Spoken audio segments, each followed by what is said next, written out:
নিতাইকে চান করিয়ে হরবরে কি আর এইসব কথা হয়।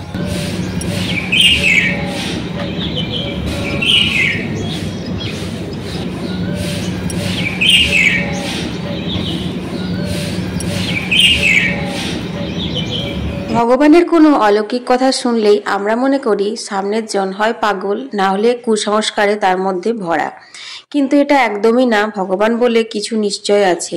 নেগেটিভ এনার্জি, পজিটিভ এনার্জি দুটো নিয়ে কিন্তু আমাদের এই জগৎ। এবার কথা হচ্ছে তুমি কোনটা মানবে আর কোনটা না মানবে, সেটা সম্পূর্ণ তোমার ওপর নির্ভর করে। কি গো বন্ধুরা, তোমরা কেমন আছো? আশা করি যে যেখান থেকে আমার ভিডিও দেখছো অনেক ভালো আছো, সুস্থ আছো। আসানসোল থেকে আমি অর্পিতা, তোমাদের অর্পিতা। আজ একটা স্পেশাল ব্লগ ভিডিও নিয়ে চলে এসেছি। এখন বাজে সকাল 7টা। আজকে খুব ভোর ভোর উঠে পড়ে দূরে জলমারলি করে বাকি কাজগুলো সেরে নিয়েছি। আর এখন তুলসী মন্দির ধুয়ে ঠাকুরের বাসনগুলো ধুয়ে নিচ্ছি। কেন জানো? কারণ আজকে এক জায়গায় যাওয়ার আছে। আজ হচ্ছে নিত্যানন্দ ত্রয়োদশী। হ্যাঁ, প্রভু নিত্যানন্দ গৌরনিতায়ের জন্মদিন উপলক্ষে আসানসোল ইস্কন মন্দিরে উৎসব হবে। তো সেখানেই আমি যাব আর তোমাদের সঙ্গে সবটাই তুলে ধরার চেষ্টা করব। তো বন্ধুরা, তোমাদের কাছে অনুরোধ রইল তোমরা সম্পূর্ণ ভিডিওটা দেখো। আশা করি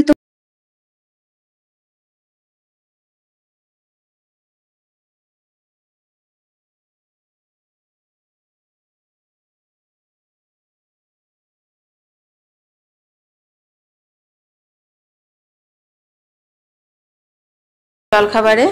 আর বুবলার বাবা তো বললো মুড়ি খেয়ে নেবে। তো যাই হোক, এখন আমি দেখো ফুলগুলো তুলে নিচ্ছি।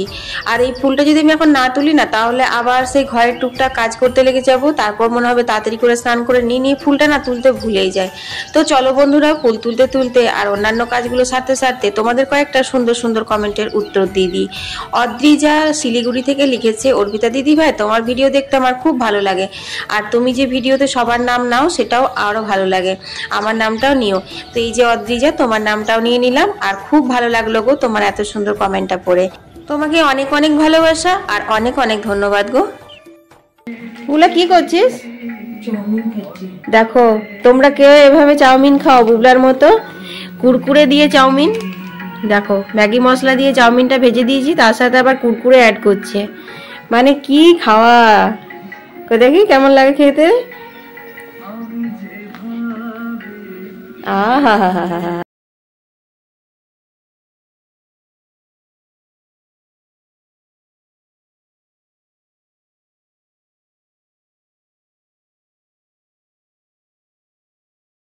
ঘরের কাজ বাজ সব সারা হয়ে গেছে। আর দেখো এখানে উঠোনটাও ধুয়ে দিয়েছে, কারণ বউ চলে এসেছে আর ও এখন বাসন ধুচ্ছে। আমি তো ঘরগুলো ঝাড় দিয়ে দিয়েছি, তারপরেও ঘরগুলো মুছবে। ওকে টিফিনটা দিয়েই আমি স্নান করতে ঢুকবো। কারণ আজকে তো বললামই ওইদিকে যাব মন্দিরে। তো ও কখন আসবে কখন না, সেই জন্য ওকে বললাম তুমি একবারে জলখাবারটা নিয়েই যাবে। আর এই কাপড় জামাগুলো কাচলাম। তো এই নীল শাড়িটা পরে কালকে জল আনতে গেছিলাম, তো তারপর নদী থেকে অতটা পথ হেঁটে এসেছি খালি পায়ে। তো কুচির কাজটা না অনেক বেশি কাদা ধুলো লেগে গেছিল।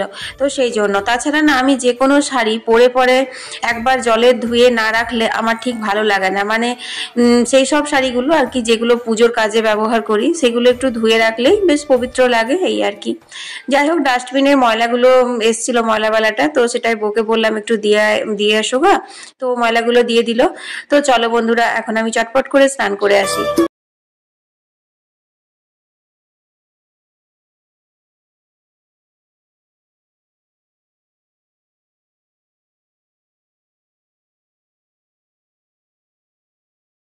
স্নান করে চলে এসেছি। আর বুবলা এখন বন্দে ভারত এক্সপ্রেস ট্রেনে কি কি ফ্যাসিলিটি আছে সেইগুলো সব আমার কাছে গল্প করছে। ও এখন ইউটিউব থেকে মনে হয় সার্চ টাচ করে পরে দেখলো সেইগুলো আর কি। তো যাই হোক, আজকে লাল রঙের জামদানিটাই পরলাম, কারণ আজকে আর নীল শাড়ি পরতে হবে এমন কিছু কথা নেই। কারণ কলস যাত্রার উৎসবটাতেই নীল শাড়ি পরতে বলেছিল কালকে, সেই জন্য নীল শাড়িটা পরেছিলাম। তো বন্ধুরা, আজকে হচ্ছে সোমবার। আর চলো সোমবারের পুজো আর ঘরের পুজোটা আমি চটপট করে সেরে নিই। কারণ টুকটাক এটা ওটা করতে করতে না আমার কিন্তু বেশ দেরি হয়ে গেল। এখন বাজে হচ্ছে 10:30। এদিকে কলের জল চলে এসেছে। বুবলাও আবার স্নান যাত্রাতে ইয়েকে স্নান করাবে, গৌরাঙ্গ প্রভুকে স্নান করাবো বলেছে। কারণ তোমরা তো জানো যে বুবলাও পুজো পাশা করতে খুব ভালোবাসে। তো সে কারণে ওকে বললাম যে তুই কলের জলগুলো নিয়ে তারপর স্নান করে নিবি, কারণ আমার একটু পুজো হতে দেরি হবেই। তোমরা তো জানো যে পুজো করতে আমার একটু সময় লাগে, আমি তাড়াতাড়ি করে করতেই পারি না। তো যাই হোক, এটা কিন্তু বোরিং এর জল। তো বোরিং এর জলটা নিয়ে আমি পুজো দেব। তারপর বুবলাকে বললাম তুই কলের জলগুলো সব ভরে নিবি। আর খুব বিশেষ করে জল নেওয়া নেই আর কি, কয়েকটাই নেওয়ার আছে।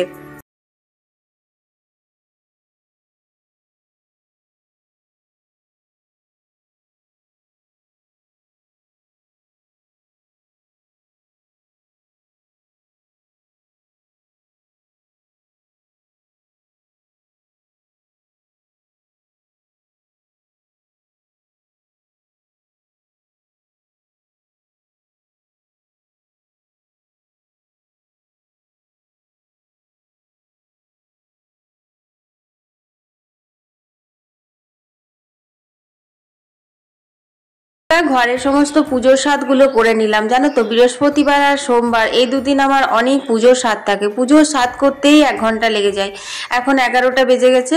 তো সূর্যদেবকে জল দিয়ে, তারপর তুলসীকে তো সকালেই জল দিয়ে দিয়েছিলাম, আর একবার জল দেব। তারপর চলো, এখন মনে পড়লো যে তুলসী পাতাই তোলা হয়নি। তো এখন কয়েকটা তুলসী পাতা তুলে নিই। আসলে আমি হয় একদম ভোরবেলা উঠে তুলসী পাতাটা তুলে নিই, আর না হলে পরে স্নান করেই তুলি। তো আজকে ভোর ভোর তুলতে ভুলে গেছিলাম, তাই এখন তুলে নিচ্ছি। আর তুলসী পাতা তুলছি, বুবলা বলছে তোমার বড় বড় গাঁদা ফুলগুলো তোলো। তো আমি তুলেছি, যতটুকু প্রয়োজন অতটুকু তুলেছি। 1 গাদা করে ফুল দিয়ে পুজো করলে যে ঠাকুরকে মানে পাওয়া যায় সেরকম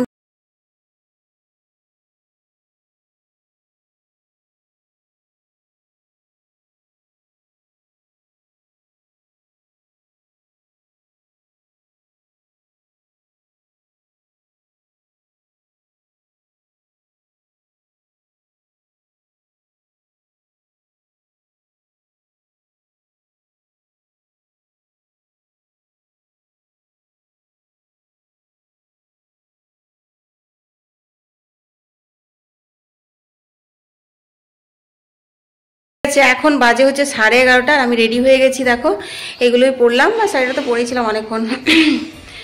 যাই হোক, রান্না বান্নার আজকে ঝামেলা নেই, কেন নেই সেগুলো পরে এসে বলছি। বুবলা রেডি হয়ে গেছে, এবার আমরা বেরিয়ে যাই। চলো দেখি কতটা কি তোমাদের সঙ্গে শেয়ার করতে পারবো। মানে স্নান যাত্রা শেষ হয়ে গেল কিনা আমি সেটাও বুঝতে পারছি না, 11:30 বাজে।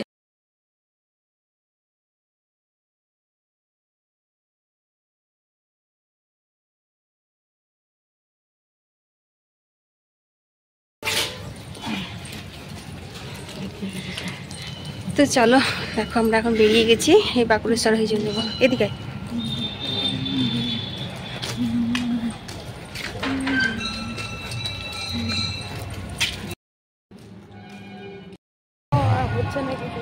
ওইরকম হড়বড়ে কি আর এইসব কথা হয়?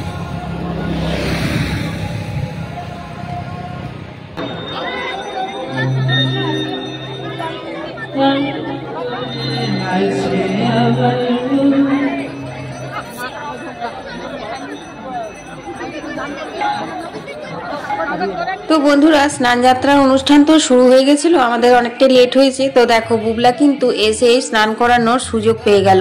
অথচ আমরা কিছুক্ষণ আগেই ভাবছিলাম বুবলা বোধহয় আজকে আর স্নান করাতে পারবে না। খুব মনটা খারাপ লাগছিল। আসলে এখানে কুপনের ব্যবস্থা হয়েছে, সেটা আমার জানা ছিল না। তো সেই কারণে, আর আমি একটা কুপন কেটেছিলাম। বুবলা বলছে মামি তুমি আমার জন্য নিঃস্বার্থভাবে সবকিছু চাও, তাই তুমি জল ঢালবে। আর আমি বলছি আমার ছেলে পুজো করতে ভালোবাসে, তো তাই ওকে বলছিলাম যে তুই কুপনটা নিয়ে জল ঢেলে নে, আমি না হয় পরে আবার ঢালবো অন্যবার। তো কিছুতেই ঢালছিল না। তো যাই হোক, ভগবানের কাছে এসে কেউ খালি হাতে ফিরে যায় না বন্ধুরা। আমি যতবার এই ইস্কন মন্দিরের অনুষ্ঠানে এসেছি, আমার সত্যি একদম অদ্ভুত অন্যরকম একটা ফিলিং আসে এখানে। আর সেটা না আমার বুবলারও আসে। বুবলাও বলছিল মামি কত ভালো লাগে ওখানে, কত শান্তি লাগে।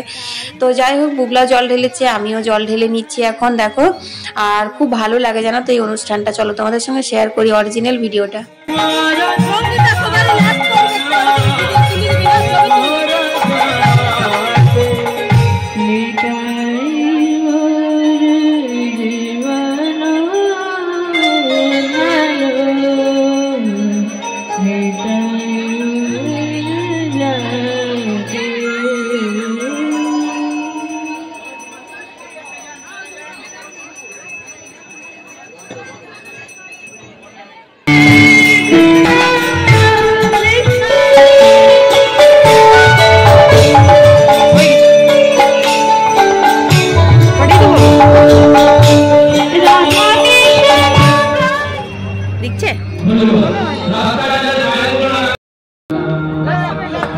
নিতা এখন জল খাচ্ছে, নিতাইকে চান করিয়ে এখানে জল দেওয়া হচ্ছে।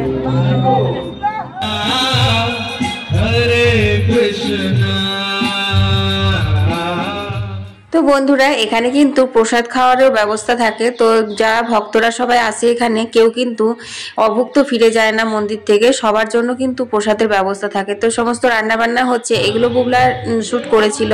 তো যাই হোক, এগুলোর আমি আলাদা করে ভিডিও তো ফেসবুকে আপলোড করেই দিয়েছি, আর ইউটিউবে কালকে দেব, শুধুমাত্র ইস্কন মন্দিরের উৎসবটা। আর আজকে তো ডেলি ব্লগের সাথে তোমাদের সাথে একটু শেয়ার করলাম যে আমরা যেভাবে এসেছিলাম সেইভাবে আর কি।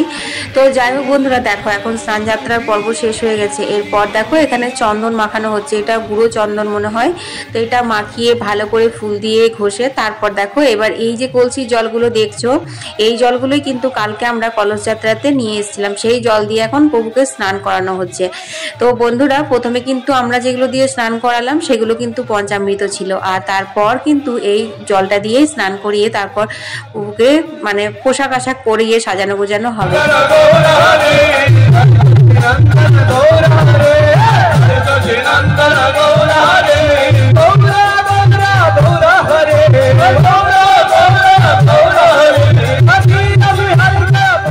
তো দেখো এখন স্নান যাত্রার পর্ব শেষ হয়ে গেছে, এরপর কিন্তু এখানে পাঠ শুরু হচ্ছে, পাঠ হবে। আর এই যে পর্দা দিয়ে দিচ্ছে, এখন প্রভুকে পোশাক পরিয়ে তারপর সাজানো গোজানো হবে, তারপর কিন্তু এখানে ভোগ হবে। ওই যে ছাপানো ভোগ হয় না, সেটাই কিন্তু এখানে হবে।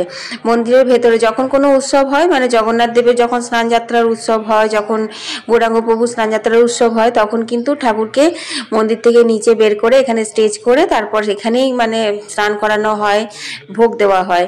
তো আজকে জগন্নাথ দেবকে নামায়নি, জগন্নাথ দেব মন্দিরেই আছেন। আজকে গৌরাঙ্গ মহাপ্রভুর যেহেতু জন্মদিন, তাই গৌরাঙ্গ মহাপ্রভুকে নামানো হয়েছে। তো দেখো এখন পাঠ হচ্ছে। তো বন্ধুরা এখন 1টা বাজে, আমরা একটুখানি পাঠ টাট শুনে চলে এলাম। চলো বুবলার জন্য একটু ভাত বসাবো। বুবলা বাবা তো আজকে বলেছে খেতে আসবে না, ও বাইরে খাবে। আর আমার তো উপোস, যাই হোক ওখানে প্রসাদের ব্যবস্থা আছে, কিন্তু বুবলার আবার টিউশন আছে 3:30 থেকে, সে কারণে ও আর যাবে না প্রসাদ খেতে। তো চলো একবার একটুখানি ভাত বসিয়ে দিই, তারপর সামনে আসি। বুবলাকে একটু সেদ্ধ ভাত করে দিয়েছিলাম, তো 2টো তো প্রায় বেজেই গেছিল। ওখান থেকে আসার পর একটু জল টল খেলাম, তারপর ওকে দিয়েছিলাম ভাত করে। তো খেয়ে দিয়ে একটু রেস্ট নিয়ে 3:30-এর আগে বেরিয়ে গেছে টিউশনে। তারপর এসে একটুখানি শুলাম, শুয়ে কি আর ঘুম হয় বলো, 4টে বেজে গেছিল। তো যাই হোক দেখো কাপড় জামাগুলো সেই সকালবেলা মেলেছিলাম, একদম খটখটে শুকনো হয়ে গেছে। তো সেই কাপড় জামাগুলো সব তুলে নিলাম, আর কাপড় জামাগুলো তুলে ভাঁজ করিনি, যেন রাখাই আছে, পরে ভাঁজ করব। 1 কাপ চা খেলাম, আর দেখো এখন ঘরগুলো ঝাড় দিয়ে আর উঠোনটা ঝাড় দিয়ে নিচ্ছি। আর বিড়াল বাচ্চাগুলো না খেতে দিতে দিতে এমন পোষ মেনে গেছে, এই সাদাটা এটা আর ঘর ছেড়ে কোথাও যাচ্ছেই না। কালোটা কিন্তু চলে গেছে, কালোটা মাঝে মধ্যে খাবার সময় আসে, আর কোথায় কোথায় থাকে কে জানে। আর এটা না সব সময় পি পি পি করছে, আর একদম চেহারা নেই, পাতলা লিকলিক করছে, একদম কিছু খাই না বিশেষ। তো ওকে একটু আদর দিলাম, আর মিঠুর সঙ্গে একটু ভালো করে পরিচয় করিয়ে দিচ্ছি, যাতে ফাঁকা পেলে মিঠুকে না কামড়ায়। একদিন মিঠু সর্ষে খেতে চলে এসেছিল, যেন বিড়ালটা কিন্তু মিঠুকে ধরেনি। তো বন্ধুরা বিকেলের কাজ মোটামুটি হয়ে গেছে। তো কাজ মোটামুটি হয়ে গেছে বলবো না, এখন কাপড় জামাগুলো ভাঁজ করা বাকি আছে। আর আমি চুলটা বাঁধিনি, দেখতেই পাচ্ছ পুরো একদম চপচপে করে তেল নিয়ে নিয়েছি। কারণ আমি দেখেছি জানো তো, যদি মানে শ্যাম্পু চুলে থাকা হয় না, তো খুব বেশি একটু টায়ার্ড লাগে, মনে হয় যেন একদম কত কাজ করেছি সারাদিন সেরকম লাগে। যাই হোক এমনিতেও উপোস করার জন্য হতে পারে। তো এখন দিনটা না অনেকটা বড় হয়েছে জানো, এখন বাজে হচ্ছে 5টা 10 বাজছে, কিন্তু এত বেলা রয়েছে। ভাবছি একবার ভাবলাম কি যে ছাদে যাই মিঠুকে নিয়ে, তা বললাম দূর, আবার চুল বেঁধে রেডি হয়ে ছাদে যাবো, তাকে সন্ধেই হয়ে যাবে। তো সেই সন্ধেটা দিয়ে নেবো। আর ফুল গাছগুলো দেখো আজকে জল দেওয়া হয়নি, কারণ আজকে আমি ইস্কন মন্দির চলে গেছিলাম, ততক্ষণ যখন এখানে এসেছি আর কি, ততক্ষণ জল বন্ধ। আর যখন পড়ছিল তখন তো বুবলা কোনো রকমের বালতিগুলো নিয়েছে। আজকে না সব কিছু এত সুষ্ঠুভাবে হয়েছে, মানে আমি যেভাবে কাল থেকে মানে চিন্তা করছিলাম কি হবে সেরকমটা কিছু হয়নি। আসলে চিন্তা করছিলাম বলে কালকে জগন্নাথ মন্দির থেকে আসার পরে এত টায়ার্ড লাগছিল, ভাবছিলাম কখন ভিডিও এডিট করব। আর প্রচুর রেকর্ডিং হয়ে গেছিলো জানো, অনেক বেশি যদি রেকর্ডিং হয়ে যায় না, তো এডিট করতেও অনেক সময় লেগে যায়। তারপর ভেবে পাচ্ছিলাম না যে ডেলি ব্লগের সাথে দেবো না ইস্কনের ইয়েটা আলাদা করে দেবো, এইসবও ভাবছিলাম। যাই হোক এডিট করে তোমাদেরকে ভিডিওটাও আজকে পোস্ট করতে পেরেছি সময় মতো। আর তারপর আবার মানে কিছু কিছু পার্টস ডিলিটও করতে হয়, নাহলে আবার স্টোরেজ ফুল হয়ে যাওয়ার ভয় থাকে, এই আর কি। আজকেও প্রচুর রেকর্ডিং রয়েছে, তো আজকেও তোমার এই ডেলি ব্লগে তোমরা এখন যা যা দেখছো এগুলোই, বাকি আমি ইসকনের ইয়েটা মানে একদম আলাদা করে দেবো, কালকেরটা আজকেরটা জয়েন করে একসাথে বানাবো ভালো করে, এই আর কি। তো চলো, অনেক গল্প হয়ে গেল, চুল টুল বেঁধে নিই গা, তারপর আবার সন্ধে টন্ধে দেবো। বাগানে অনেক পাখি ডাকছিল, ভাবলাম সাউন্ডটা একটু নেবো, আমার বার্ড সাউন্ড খুব ভালো লাগে। আমার ভিডিওতে তোমরা ওই দেখো বলেছি, আর শালিক পাখিগুলো আবার চিৎকার করছে। তোমরা আমার ভিডিওতে দেখেছো বার্ড সাউন্ড থাকতে, আমার বার্ড সাউন্ডের ভিডিও খুব ভালো লাগে, মানে একটা কীরকম নেচার মানে ন্যাচারাল একটা ফিল হয় আর কি। তারপর এখন তো সব মিউজিকেই কপিরাইট, ফেসবুকে তো কোনো মিউজিকই দেওয়া যায় না, ফেসবুকে যেটাই দিই সেটাতেই কপিরাইট ক্লেম চলে আসছে। ভালো লাগে বলো, একটু মিউজিক টিউজিক দিলে পরে ভালো লাগে, ভিডিওগুলো একটু মানে বেশ জম্পেস হয় আর কি। না চলো চুল টুল বেঁধে নিগা। বন্ধুরা এখন বাজে হচ্ছে 9:15 মতো, তো একটু ভাত বসিয়েছি, আর এই যে কুকারে করলাম হচ্ছে আহিরের ডাল, মানে অরহরের ডাল, আলু সেদ্ধ আর ডিম ভাজা করব। তো বুবলা তো ওই বেলাতে প্রসাদ পাইনি বলে আমাদের মনটা ভালো লাগছিল না, যেহেতু টিউশন ছিল বলে চলে আসতে হয়েছিল, ওখানে একটু দেরি হয়, তো সেই কারণে। তো যাই হোক, ভগবানের প্রসাদ, ভগবানের মানে ভাগ্যে থাকা যায়, তো ভাগ্যে ছিল, তাই সন্ধ্যাবেলায় সন্ধ্যা দিতে গেছিলাম, তখন দেখছি যে প্রসাদ বিতরণ করতে এসেছে। তো আমি তো বেরিয়ে গেছিলাম মন্দিরে যাওয়ার জন্য, তো ওখানে এক দিদির কাছ থেকে একটুখানি মানে থালা নিয়ে আর একটু প্রসাদ বুবলার মতো নিয়ে, বুবলার মতো নয় অনেকটাই দিয়েছে, দাও তোমাদের ব্যাক ক্যামেরায় দেখায়, তো প্রসাদ নিয়েই নিয়েছি। তো এই দেখো ভোগ দর্শনে দুর্ভোগ কাটে, প্রভু জগন্নাথের ভোগ, খিচুড়ি আর সবজি, এটা দিয়ে গেছে, পাড়াতে বিতরণ করতে এসেছিলো, আরও যদি মানে কেউ নেয় তো আরও দিত, কিন্তু আমি এটুকুই নিয়েছি। তো যাই হোক, এই ভোগটা একটু করে ওরা খাবে, আর এখানে এই যে ভাত ফুটছে, অল্প একটু হলেই হয়ে যাবে ভাতটা, ছোটো হাঁড়িতে করে বসিয়েছি। আর এই যে এখানে ডাল, আলু সেদ্ধ আর ডিম ভাজা হচ্ছে আজকে রাতের মেনু। তো এখনো পর্যন্ত মানে সেই সন্ধ্যা থেকে ধরো ভাত টাত করতে তো আর কিছু অসুবিধা হয় না, বসিয়ে দিলেই হয়ে যায়, রুটি পুটি তরকারি করতে গেলে বেশি অসুবিধা হয়, টাইম যায় আর কি। তো পুরো টাইমটা আমার এডিট, পুরো কালকের ভিডিওটা এডিট করলাম, যেহেতু ডেইলি ব্লগ চ্যানেল, এখানে তো রান্নাবান্নার সাথে ইসকনের অনুষ্ঠানটা দিয়ে দিচ্ছি, তো ওটা আমি আলাদা করে একটু বানালাম ঠিক করে, মানে কলস যাত্রা, স্নান যাত্রা দিয়ে ফেসবুকে দেওয়ার জন্য, কারণ ওখানে তো কোনো গান চলে না, তোমাদের বললামই। তো যাই হোক, তোমরা ফেসবুকে যারা দেখোনি তারা দেখে নিবে, আর ইউটিউবেও তো অবশ্যই দেবো, কালকে দেবো ওটা। তো এই আর কি, যাই হোক, তো তোমার দুটো ভিডিও এডিট করলাম, মানে কি বলবো, 20-22 মিনিট করে ভিডিও, 1 ঘন্টা 1.5 ঘন্টা রেকর্ডিংটা 20-22 মিনিটে নিয়ে আসা, দুটো ভিডিও এডিট করে তারপর দেখো আজকে যেগুলো আমি সারাদিন করেছি সেই ভিডিও এখন আমার এডিট হয়নি, কালকে পোস্ট করতে পারবো কিনা তাও জানি না। যাই হোক, দেখা যাক ভগবান যা করে আর কি। সবাই ভালো থেকো, আজকের ভিডিওটা এখানেই শেষ করে দিচ্ছি, কাল আবার নতুন ভিডিও নিয়ে হাজির হয়ে যাবো। আমি অর্পিতা, তোমাদের অর্পিতা, টাটা।